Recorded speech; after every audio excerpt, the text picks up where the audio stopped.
tahun 2012. Bismillahirrahmanirrahim. Assalamualaikum warahmatullahi taala wabarakatuh. Salam sejahtera dan salam satu Malaysia.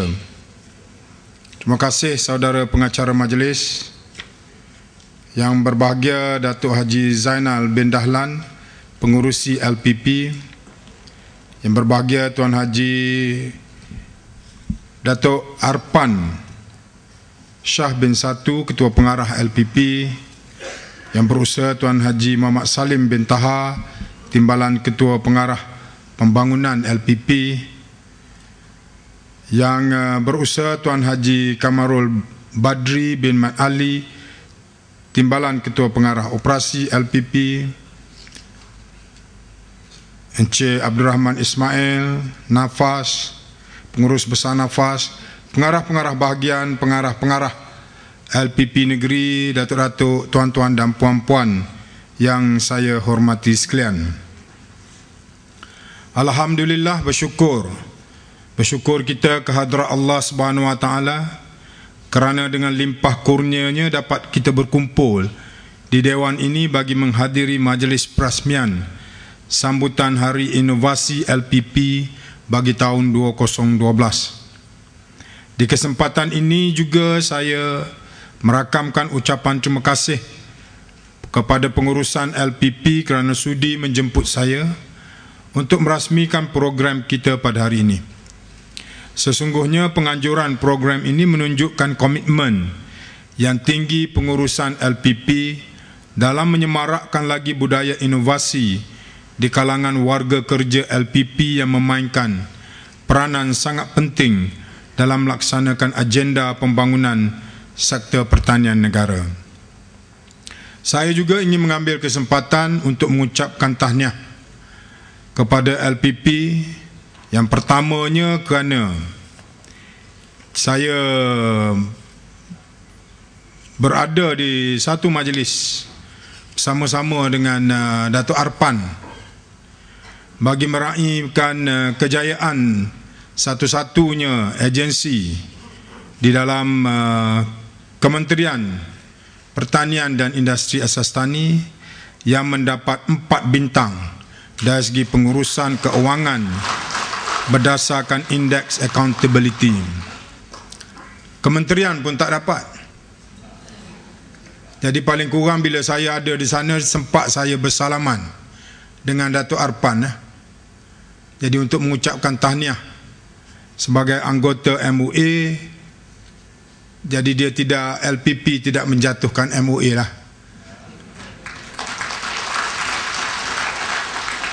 Kalau tidak hari itu kita tengok orang je lah naik terima trofi. Kita tak ada lah.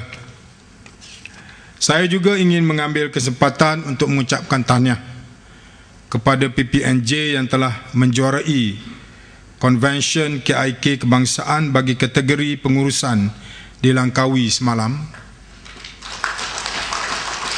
Dan dia telah mengatasi berbagai jabatan, agensi dan kementerian di dalam negara kita. Bukan mudah untuk nak memenangi award sedemikian, dan semua kejayaan ini saya bisikkan dengan Datuk Arpan tadi, kita akan menyampaikannya sekali lagi pada hari perhimpunan bulanan bersama-sama dengan menteri yang akan kita adakan dalam masa terdekat ini, supaya kita nak tunjukkan kepada warga MOA dan juga agensi-agensi di bawah MOA tentang kejayaan-kejayaan yang telah dicapai oleh jabatan dan juga agensi kita di peringkat kementerian-kementerian dan juga di peringkat nasional. Ini boleh memberi dorongan kepada mereka untuk menyaut cabaran pada masa-masa akan datang, supaya lebih bekerja keras, lebih berkreatif, dan yang lebih pentingnya ialah kita menyuburkan innovation itu sendiri di kalangan kita semua. Seperti kita semua sedia maklum, Yang Amat Berhormat Perdana Menteri telah memperkenalkan 6 prinsip utama yang perlu dihayati dan dibudayakan oleh penjawat awam. 6 prinsip tersebut dikenali sebagai CTI, PCI, di mana CTI merupakan singkatan kepada cepat, tepat dan integriti. Manakala CPI pula merujuk kepada productivity, creativity dan innovation. Semua prinsip utama ini menekankan nilai serta ciri perkhidmatan yang perlu dilaksanakan untuk melonjakkan penyampaian perkhidmatan awam melebihi aras kelaziman. Seterusnya, merealisasikan matlamat membawa kesejahteraan kepada rakyat dan negara, khususnya kepada kita yang sememangnya bertanggungjawab secara langsung terhadap rakyat di peringkat akar umbi. Namun pada kali ini saya berhasrat untuk menekankan prinsip innovation selaras dengan program kita hari ini. Kalau tuan-tuan tengok dari segi seni kata lagu LPP tadi, kalau tuan-tuan amalkan apa yang tuan-tuan nyanyikan tu, saya kata LPP ni jauh, akan pergi jauh lebih cemerlang kalau kita nak bandingkan dengan organisasi-organisasi lain. Pertamanya, kita mempunyai tenaga kerja yang ramai, termasuk di peringkat PPK, termasuk di peringkat pegawai-pegawai kita di daerah dan juga negeri. Yang keduanya ialah dalam pelbagai sektor kita boleh ceburi. Kita tidak terhad kepada sesuatu sektor saja, tetapi kepada semua sektor di dalam negara kita boleh kita melibatkan diri. Cuma memerlukan kepada kreativiti dan innovation sahaja. Yang ketiganya ialah kita mempunyai aset yang banyak. Aset yang banyak. Harta kita banyak. Dan kalau kita tidak sia-siakan harta kita, maka sudah lama kita boleh mempertingkatkan pendapatan penternak, petani dan nelayan di dalam negara kita. Fokus kepada PPK, maka peladan-peladan kita lah yang menjadi keutamaan kepada kita. Kalau kita nak bandingkan benchmark utama di dalam membangunkan petani-petani ini, kita kena ambil dari negara yang lebih maju tetapi tidak mempunyai banyak kemudahan. Contoh dia Jepun. Jepun negara yang tidak besar. Jepun berhadapan dengan pelbagai ancaman. Bukan sahaja ancaman dari segi alam sekitarnya ataupun alam semula jadi dia. Dia berada di mana gunung berapi yang ada. Dia berada di mana tsunami-nya bila-bila masa boleh berlaku. Dia berada di peringkat gempa bumi boleh berlaku, taufan boleh berlaku. Negaranya tidak besar, penduduknya ramai, tetapi dia berjaya kerana dia meletakkan diri dia sebagai satu masyarakat yang mempunyai pemikiran yang first class. Dia meletakkan diri dia sebagai manusia yang cuma boleh hidup di dalam adanya sistem. Kadang-kadang kita ni tak boleh hidup kalau ada sistem. Orang buat AES, kita tak setuju kerana kereta kita kena saman. Kita tak setuju kerana kereta kita kena saman. Kerana kita lajulah kereta ni, tak suka lari perlahan. Tetapi di negara Jepun, dia cukup menilai kreativiti ni. Dia cukup menilai innovation. Dan masyarakat dia menganggap bahawa inovasi ini adalah penghidupan. Inovasi ini bukan saja kemajuan, inovasi ini satu kemestian yang perlu ada pada setiap individu, yang perlu kreatif. Kalau saya tunjuk gambar kepada tuan-tuan dan puan-puan, masa tahun 86 saya melawat Jepun, berada di sana selama sebulan. Ada satu pameran di sebuah hotel 5 star di Mie Prefecture. Kemudian bila saya pergi melawat, orang yang pergi ke situ adalah orang yang selected saja, eksklusif, jemputan saja, yang terdiri daripada hartawan-hartawan, orang yang ada nama di dalam bandar berkenaan. Dia tidak terbuka kepada orang awam. Tetapi apa yang dia tunjukkan kepada kita, yang kita sendiri pun rasa macam tak menasabah. Decoration. Bagaimana kita nak buat decoration terhadap bunga-bungaan. Dia menjadi itu sebagai satu budaya. Dan yang saya tengok, yang saya ambil gambar, yang saya akan distributekan nanti saya balik cari, bagaimana drum minyak yang dah berkarat dan dah diserepih, dia ambil, dia spraykan mengikut warna yang diperlukan, iaitu silver dengan coklatnya. Kemudian bagaimana bunga-bunga itu tumbuh di antara celah-celah karat-karat drum minyak yang ada, yang terjadi secara naturalnya. Dan ianya cukup menawan dan cukup menarik. Ini adalah kreativiti. Yang inovasinya, dia mencipta program tersebut untuk dikomersialkan.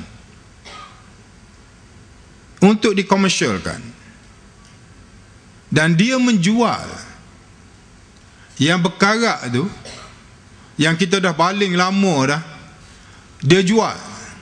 Pada masa tu yang saya tengoknya tidaklah mahal, dalam 5,000 yuan. 5,000 yuan ni pada masa tu 5 kali 4 lah,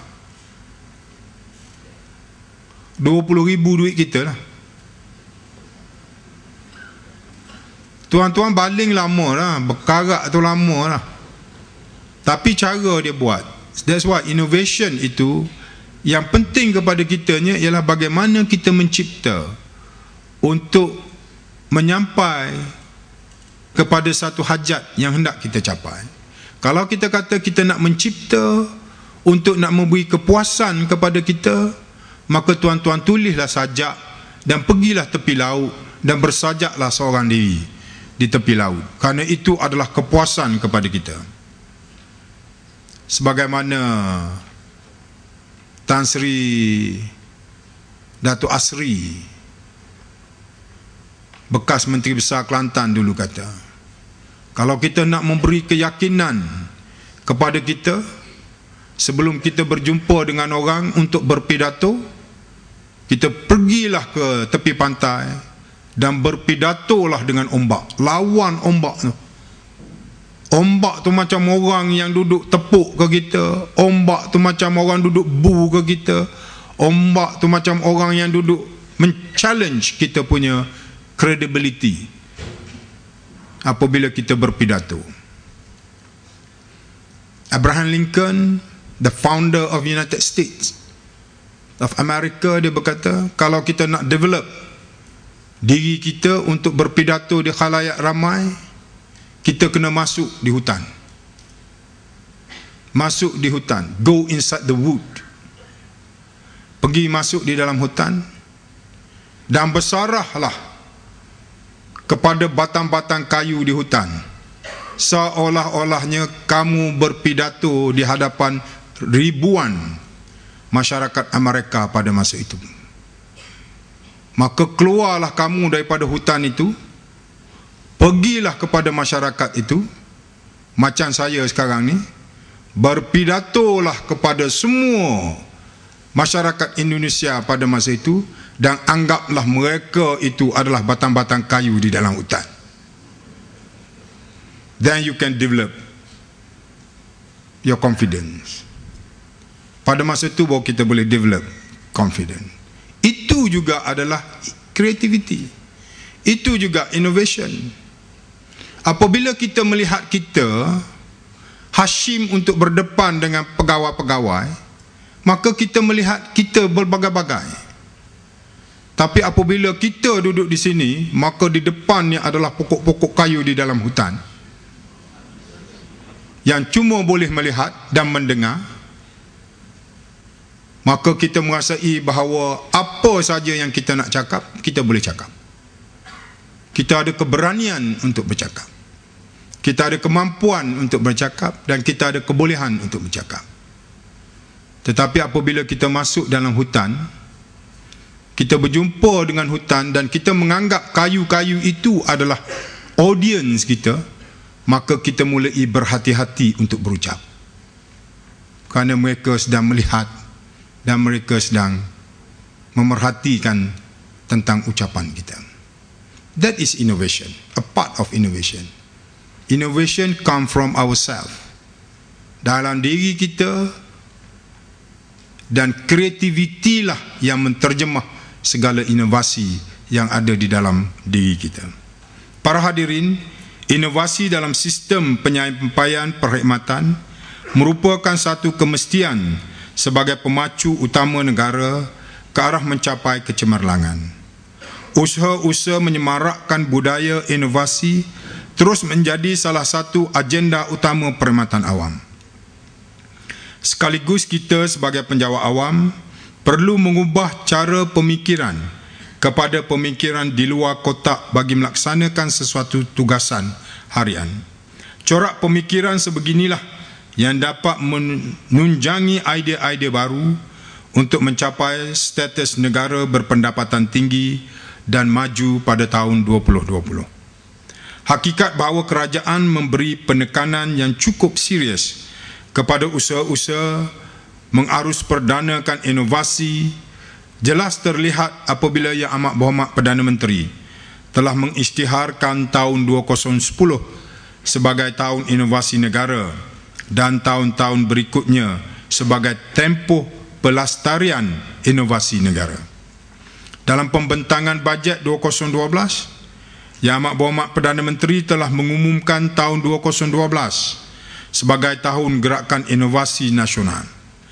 Pengisytiharan ini mencerminkan bahawa kerajaan amat komited dalam melaksanakan transformasi ekonomi menerusi inovasi. Inovasi bukanlah milik eksklusif para saintis, teknologis dan ilmuwan semata-mata. Inovasi secara menyeluruh dan terangkum menuntut suntikan inovasi dibuat di dalam setiap individu, aktiviti ekonomi yang melibatkan pelbagai kelompok dan lapisan masyarakat. Pewujudan ekosistem dan persekitaran yang kondusif adalah kritikal untuk memastikan budaya kreativiti dan inovasi dapat berakar umbi serta tumbuh menjalar dalam jiwa dan sanubari setiap lapisan masyarakat. Semasa saya di Madurai bersama dengan Datuk Arpan, sambil kita menunggu penerbangan ke Chennai, saya masuk pekan buku di airport dan terjumpa sebuah buku yang penulisnya bernama Chetan Bhagat. Chetan Bhagat menulis berkenaan dengan What Young India Wants. What Young India Wants. Di dalam buku itu dia mengatakan, Americans have created a system in which wealth is created with hard work, innovation, talent, and enterprise. People who display these qualities move up in life. Chetan memberitahu di Amerika, American telah membentuk sistem, mewujudkan sistem keharmonian di dalam penghidupan melalui hard work, kerja kuat, melalui inovasi, melalui talent dan melalui enterprise. Sesiapa sahaja yang mempunyai ciri-ciri ini dan menunjukkan ciri-ciri ini di Amerika, yang dianggap sebagai ciri-ciri yang berkualiti, maka dialah yang akan bergerak ke hadapan. Ini adalah kata-kata daripada Citan. Buku ni harga dia RM6 saja. Tetapi bukan harga yang kita ukur, RM140. RM6. Tetapi penulis ini adalah daripada orang muda, the young group. Ia melihat bagaimana perspektif India juga perlu berubah. Business Week dalam keluarannya pada April 2010 telah menyenaraikan 50 syarikat yang paling inovatif di dunia.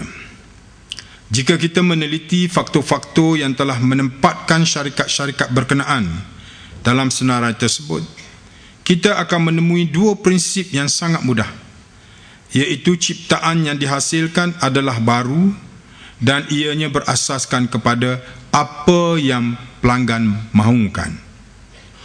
Dalam konteks perkhidmatan awam, inovasi pada hari ini menuntut kepada keupayaan penciptaan yang bukan sahaja bersifat baru, unik dan bermanfaat, tetapi juga mampu berfungsi sebagai pemangkin kepada kesejahteraan negara.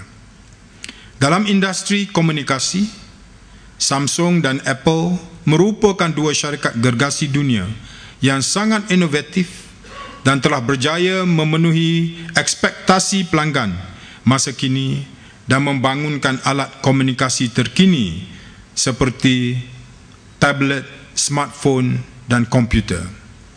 Justru dalam usaha menambah baik kualiti penyampaian perkhidmatan awam, kita haruslah mengambil contoh kedua-dua syarikat ini yang memberi penekanan kepada inovasi yang bukan sekadar memenuhi kehendak pelanggan, tetapi juga menunjukkan nilai tambah yang bermanfaat.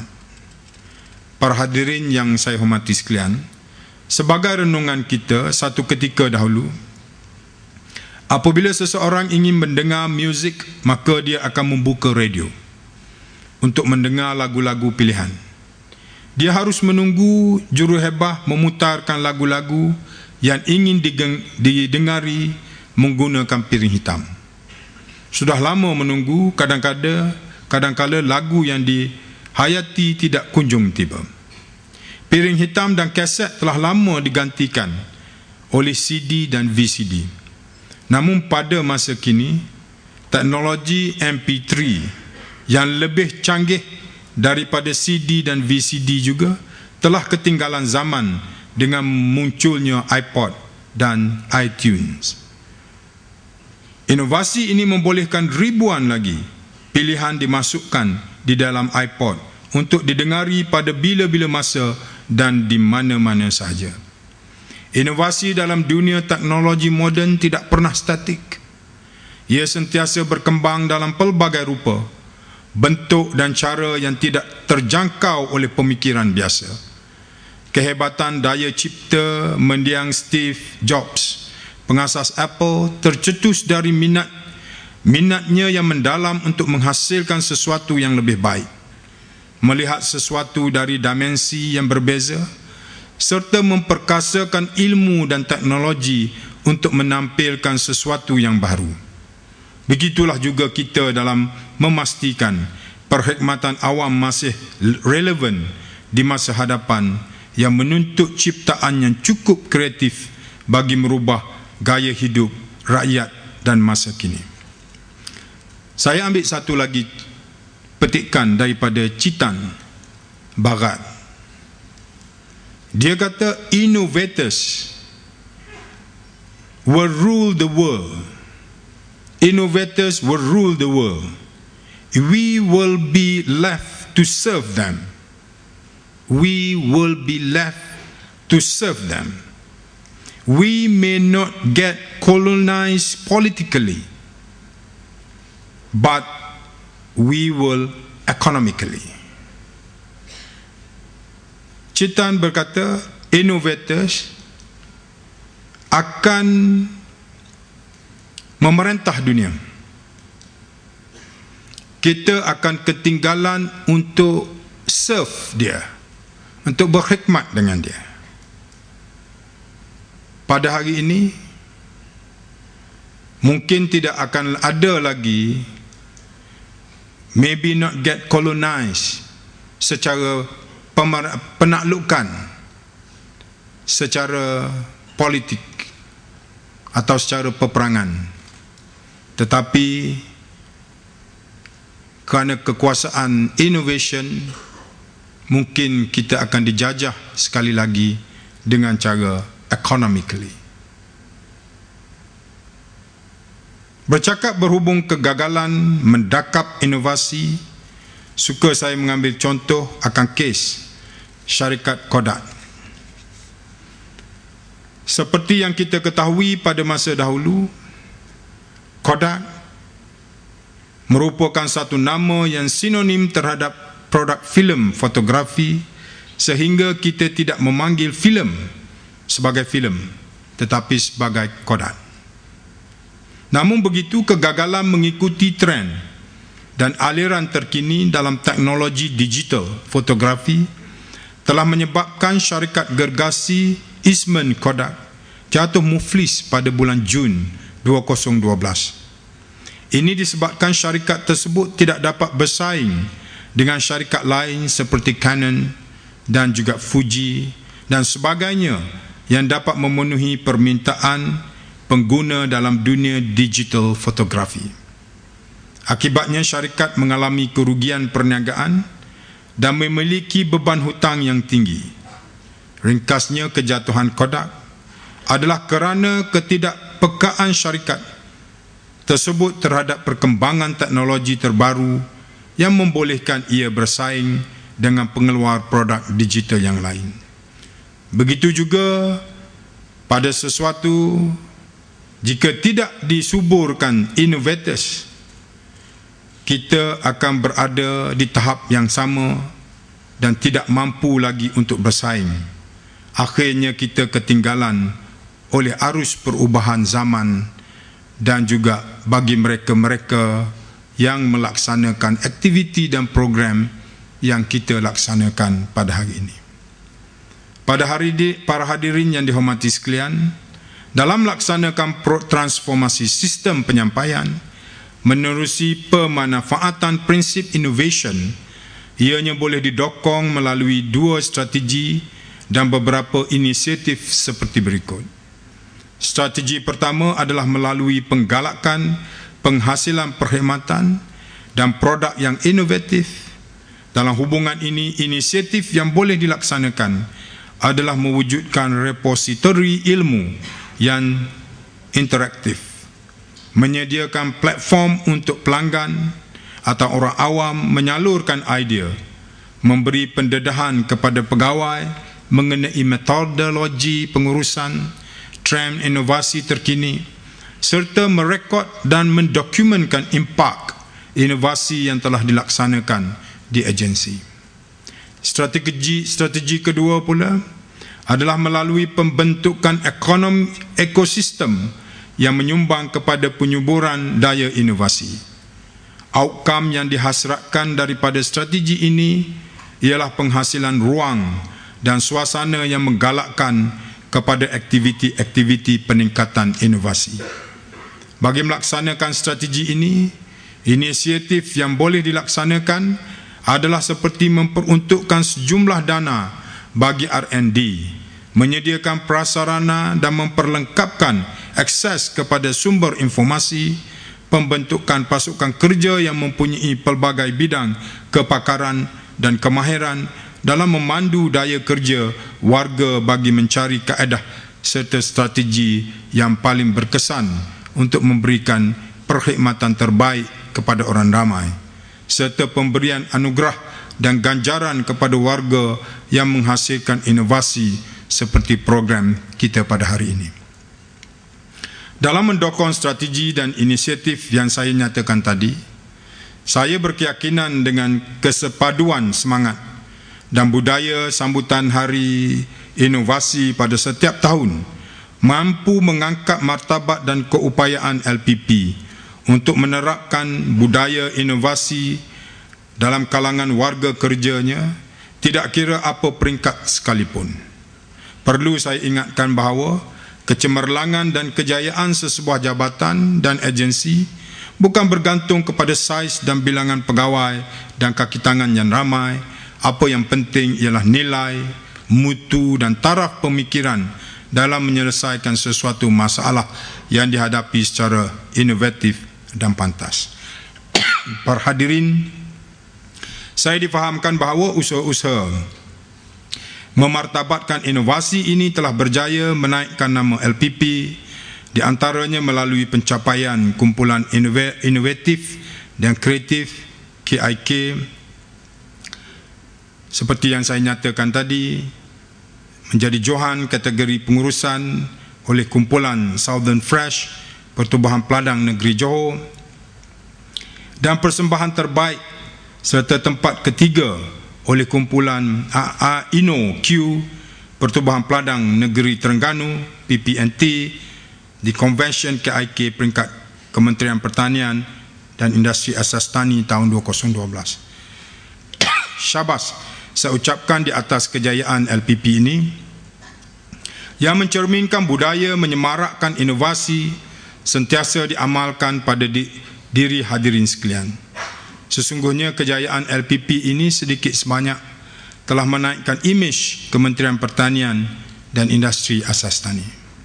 Sebagai penutup bicara, saya berharap agar semua warga kerja LPP perlu melengkapkan diri dengan kemahiran dan memperkasakan ilmu pengetahuan, sifat-sifat peribadi yang berdaya saing supaya selari dengan pacuan momentum transformasi pada masa ini di dalam menjalankan setiap tugas dan tanggungjawab yang diberi.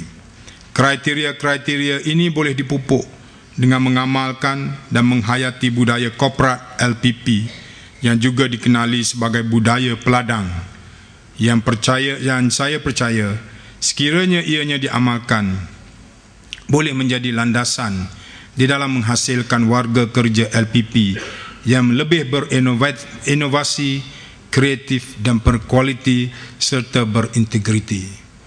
Dulu kita kata sebab duduk bangunan lama tak jadi kreatif otak. Duduk bangunan lama, sumak. Orang Kelantan kata sumak otak. Duduk bangunan lama. Sekarang ni LPP duduk bukan saja bangunan baru, tetapi di satu kawasan yang cukup berprestij, berhadapan dengan parlimen, simbol kepada ketemadunan sesuatu negara. Kita mengamalkan demokrasi berparlimen, maka parlimen adalah simbol ketemadunan negara kita. Kalau kita tengok di kawasan ni, lepas parlimen LPP bangunan macam parlimen tinggi. Tapi kalau kita menjadi simbol bangunan saja, tetapi sebagaimana lagu kata, tidak melahirkan pemikiran minda kelas pertama, maka kita juga tidak membawa apa-apa sumbangan terhadap simbol kepada ketemadunan sesuatu civilization itulah. Saya yakin dengan usia LPP yang begitu matang dan sekarang pun dah meralak langkah ke hadapan yang jauh dengan kepimpinan yang ada pada masa sekarang. Kita sendiri pun boleh melihat kejayaan-kejayaan yang dicapai. Cuma satu yang saya minta sebagai KSU kementeriannya ialah supaya tuan-tuan dan puan-puan tidak mematikan innovation, sebaliknya sentiasa menyuburkan inovasi di kalangan golongan muda dan juga kepimpinan yang ada pada kita di dalam organisasi kita. Bagaimana innovation itu boleh mati? Innovation boleh mati dengan dua cara. Oleh kerana struktur di dalam organisasi kita terdapat upper class yang terdiri daripada pengurusan tertinggi dan juga kelas yang melaksanakan program-program kita. Jika innovation itu mari daripada kelas yang melaksanakan dibawa kepada pengurusan tidak kreatif dan menolak inovasi yang hendak kita buat, kreativiti yang ada pada kita, maka dengan sendiri ianya tidak akan berjaya. Begitu juga apabila innovation itu datang daripada kreativiti kepimpinan kita, pemimpin-pemimpin kita, mari daripada KP kita, mari daripada chairman kita, mari daripada pengarah kita.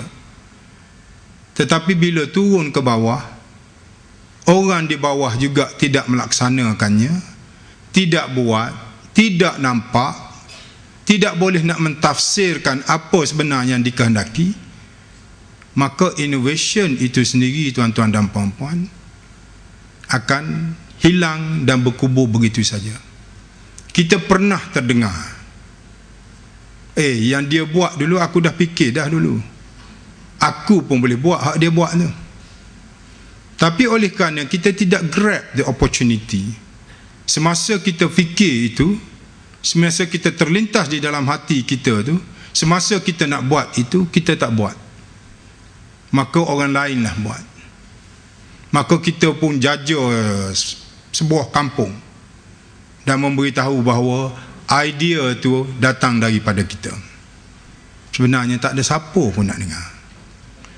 Creativity dan innovation, once you realize that you want to do it, you do it. Just for the sake of the people, just for to get the benefit and to give the benefit to the people.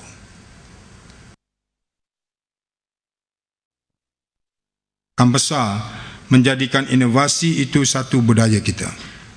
Untuk itu dengan lafaz Bismillahirrahmanirrahim, saya dengan sukacitanya merasmikan majlis sambutan Hari Inovasi Lembaga Pertubuhan Peladang tahun 2012. Sekian, wabillahi taufiq wa hidayah.